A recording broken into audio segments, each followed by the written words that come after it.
Sahabat SDP, seorang fisikawan terkemuka dari Amerika bernama Richard Feynman pernah berkata bahwa kita itu akan memperoleh kemajuan ketika kita mencoba membuktikan bahwa kita itu salah sesegera mungkin. Jadi semacam self reflection gitu ya, self correction, koreksi sendiri gitu ya. Dan begitu kita tahu salah itu terus langsung gitu ya dikerjakan. Itu satu hal yang dikatakan oleh beliau. Saya setuju dengan apa yang dia sampaikan, dan ini menjadi satu bagian yang cukup menarik karena sebenarnya membawa kita semua pada satu hal yang sangat penting di dalam dunia akademik, yaitu berpikir secara kritis. Jadi berpikir kritis itu bukan sekedar kita bisa mengkritisi orang lain, tapi juga kita mengkritisi diri kita sendiri, gitu ya. Terus bagaimana kita bisa belajar berpikir kritis dari topik yang kita akan bicarakan pada edisi kali ini.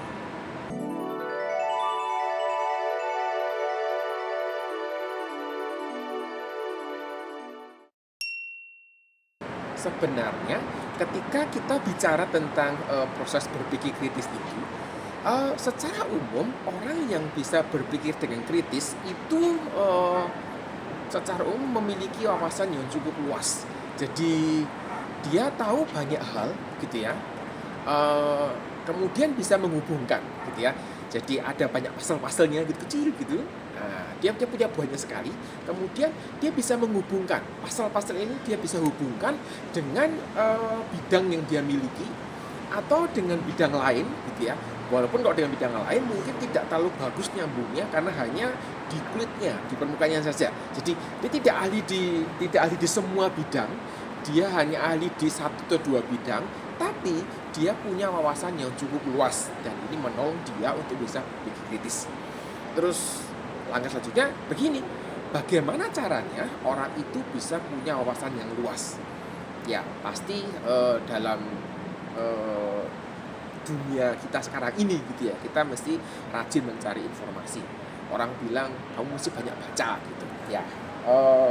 Itu dulu mungkin ketika belum populer internet, tapi sekarang ini kita bisa belajar dari podcast, kita bisa belajar dari video gitu, banyak yang kita bisa kerjakan, terutama mempelajari hal-hal di luar bidang yang ditekuni. Jadi kalau Anda menekuni bidang marketing misalnya, mungkin Anda perlu belajar seperti apa sih tren konsumsi listrik sekarang ini gitu. Bukan untuk nanti mencoba untuk membuat sistem yang lebih bagus, tetapi Anda punya wawasan untuk bisa menggabungkan dengan bidang marketing yang Anda tekuni.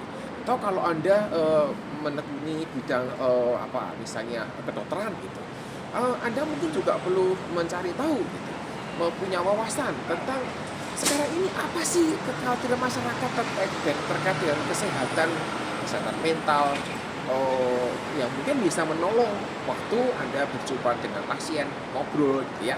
Jadi ini memberikan satu gambaran bahwa kalau kita ingin berpikir kritis itu kita perlu punya kepingan puzzle gitu ya dari bidang lain, dan ide besarnya adalah ketika kita bisa menghubungkan kepingan-kepingan pasal ini menjadi satu gambar yang lebih lebih komprehensif begitu, dan itu ketika ada kelihatan kayak gambarnya kok masih kosong ya, berarti ada sesuatu yang saya belum tahu.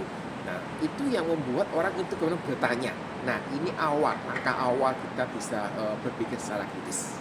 Jadi sebenarnya kalau kita bicara tentang tadi bidang yang ditekuni, kemudian ada wawasan, ini ada dua hal yang berbeda. Jadi pada waktu kita belajar sesuatu, kita belajar dari SD gitu ya, kan semuanya sekolah dasar, belajar semuanya gitu.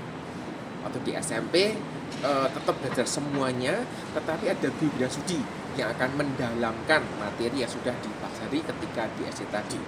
Di SMA juga ada guru bidang studi, tapi sudah spesifik lagi gitu. Sudah ada pilihan-pilihannya, bidang mana yang akan ditekuni. Ketika masuk kuliah lebih spesifik lagi gitu. Dan ini menjadi satu contoh bahwa kita tuh memerlukan yang namanya spesialisasi. Tetapi ketika kita punya spesialisasi, berarti kita tuh juga mesti punya wawasan di bidang yang lain. Tadi saya beri contoh gitu ya. Mungkin kalau kurang ada lagi gitu. Anda menekuni bidang teknik sipil misalnya, membangun rumah, jadi kontraktor gitu ya. Dan ketika Anda menekuni bidang ini, Anda juga perlu tahu gitu. Sekarang ini sedang tren tentang energi hijau, sedang tren tentang menghemat listrik gitu. Mungkin ketika ngobrol dengan arsitek yang merancang rumah gitu ya, Anda bisa memberikan masukan juga terkait hal ini. Kemudian mungkin tren tentang bahan bangunan yang ramah lingkungan gitu. Anda mesti punya wawasan itu supaya apa? Bisa menggabungkan dengan yang lain. Jadi saat bekerja pun gitu ya, kita tetap perlu wawasan dari bidang lain. Dan sebenarnya gitu ya, sebenarnya tidak ada satu pekerjaan pun yang hanya memerlukan satu ilmu. Artinya satu bidang kerja ini dikeroyok rame-rame gitu ya. Ada satu ilmu utamanya, kemudian terus ada ilmu-ilmu lain yang mengeroyok gitu, yang melengkapi, yang membuat sebuah proyek ini bisa dikerjakan dan dapat diselesaikan dengan lebih baik lagi. Orang yang memiliki wawasan yang luas pasti gitu ya, itu akan memicu pertanyaan-pertanyaan ketika dia bertemu dengan orang lain. Tadi saya katakan bidangnya apa gitu yang sedang dibicarakan, kemudian punya wawasan ini, punya itu, kemudian tuh dihubung-hubungkan gitu, terus membentuk satu gambaran tertentu, terus dia lihat kayaknya kok ada missing linknya gitu kira-kira. Nah dari investigasinya, dari wawasan yang dia miliki itu, kemudian dia mencoba mencari tahu gitu, bagaimana menghubungkan antara wawasan saya ini dengan bidang tertentu, dengan wawasan lain yang dia miliki, yang dia tidak mengerti, yang mungkin dia bisa gali, dia bisa belajar dari orang lain. Ketika orang menanyakan hal ini, maka sebenarnya dia itu sedang mencoba mengumpulkan kepingan pasal yang lain, sedang mengumpulkan wawasan yang baru yang dapat dipakai untuk nanti dia mengembangkan lagi wawasannya yang lain. Dan ini menjadi langkah awal buat kita semua untuk belajar yang namanya berpikir kritis tadi. Saya menyampaikan tadi bahwa orang yang berpikir kritis bisa berpikir kritis gitu, itu bisa bertanya begitu ya. Jadi orang yang punya wawasan luas, dia bisa berpikir kritis, kemudian dia bisa bertanya. Permasalahannya adalah tidak langsung berkorelasi begitu ya, tidak langsung berkorelasi dengan kemampuan orang itu bertanya, juga tidak langsung berkorelasi dengan sesuatu yang dia tanyakan begitu. Maksudnya ada kendala-kendala di luar itu yang membuat orang ini merasa tanya atau enggak ya, karena di dalam lingkungan kita akhir-akhir ini, atau bukan akhir-akhir ini sih, sudah cukup lama juga, dalam lingkungan kita ini kita dibesarkan dalam situasi bahwa bertanya kepada orang lain itu bukanlah sesuatu yang positif. Takut dianggap bodoh, kemudian kalau di kelas bertanya dekat jam istirahat, nanti waktu saja berkurang gitu. Kalau bertanya dekat jam pulang, nanti tidak segera pulang, seperti itu. Jadi ada ketakutan-ketakutan yang menghantui seseorang untuk membuat dia tidak bertanya.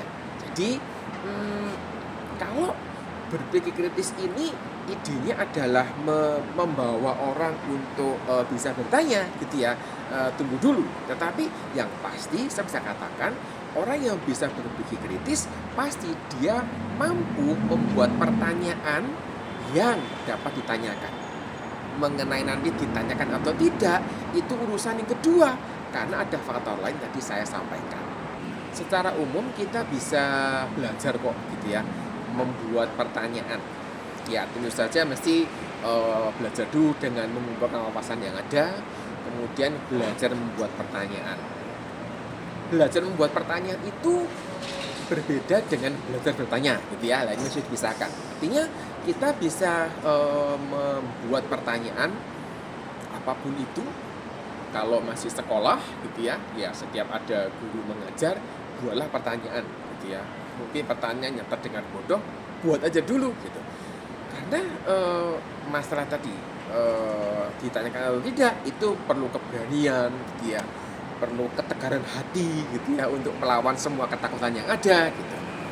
Terus kalau buat mahasiswa lebih mudah panduannya karena kita bisa menghitung menggunakan SKS. Jadi kalau misalnya Anda kuliah 2 SKS begitu dan setiap kali duduk gitu ya minimal membuat 2 pertanyaan.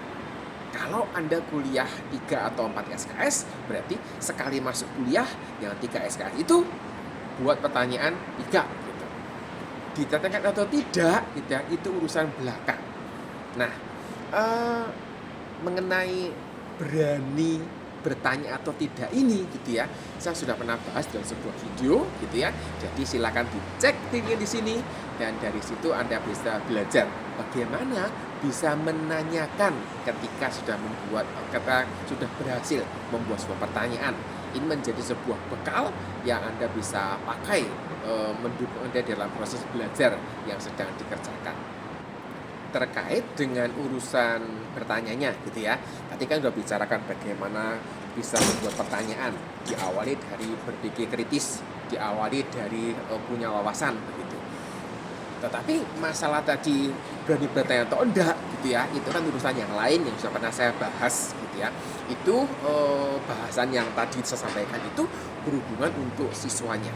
Tetapi menurut saya ketika di dalam proses pembelajaran gitu ya, guru atau dosen pun mesti mendorong mahasiswanya, mesti mendorong siswanya di kelas untuk bertanya. Nah, kalau responnya begini, gitu kok ditanyakan, nah, kemungkinan besar gitu ya, mereka akan trauma untuk bertanya. Dalam sebuah video gitu ya, nilainya, saya pernah bahas tentang tips yang saya pakai gitu ya untuk memancing mahasiswa bertanya. Video-videonya siapa yang tidak bertanya. Nah, ini menjadi satu tips yang saya bagikan. Semoga bermanfaat buat teman-teman guru, teman-teman dosen, sahabat sekalian yang mungkin gitu ya bisa memanfaatkan tips yang saya berikan tadi. Pada waktu tadi kita bicara tentang siswa sudah gitu ya, guru sudah gitu ya. Nah, kita juga bicara tentang lingkungan, tentang keluarga, lingkungan orang-orang di sekitar siswa, di sekitar mahasiswa.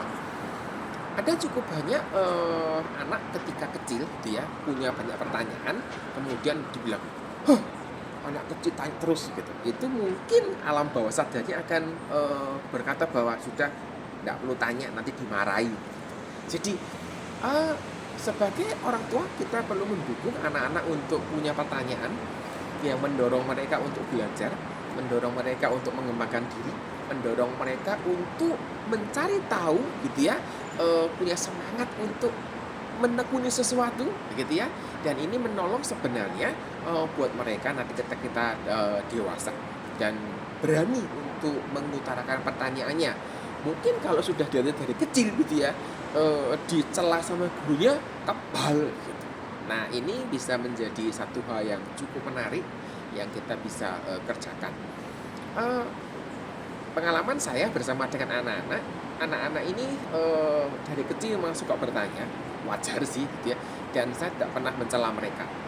Dan ketika mereka masuk sekolah makin besar gitu ya, mereka makin berani bertanya, bahkan hal-hal yang aneh, hal-hal yang sifatnya mungkin pribadi begitu. Misalnya kayak gini, dulu papa sama mama itu ketemu pertama kali di mana? Gitu. Mereka pengen tanya seperti itu, gitu ya. Dan tanya juga pacaran berapa lama, gitu. Mungkin sesuatu yang sederhana, gitu. Tetapi saya kok yakin bahwa tidak semua anak itu berani bertanya kepada orang tuanya. Jadi ya, ketika kita melatih seseorang untuk bisa berpikir kritis, itu akan mendorong dia untuk bisa bertanya.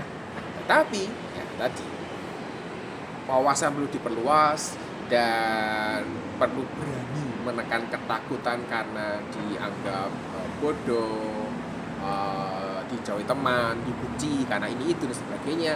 Dan intinya perlu dukungan supaya ketika seseorang sudah bisa membuat pertanyaan, dia pun berani untuk menanyakan.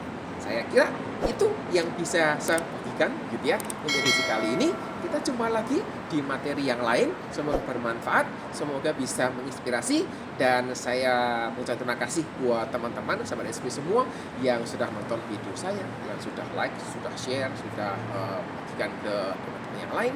Semoga bersama-sama kita bisa menciptakan atau juga bisa mengubah sedikit gitu ya pendidikan di Indonesia. Sampai jumpa.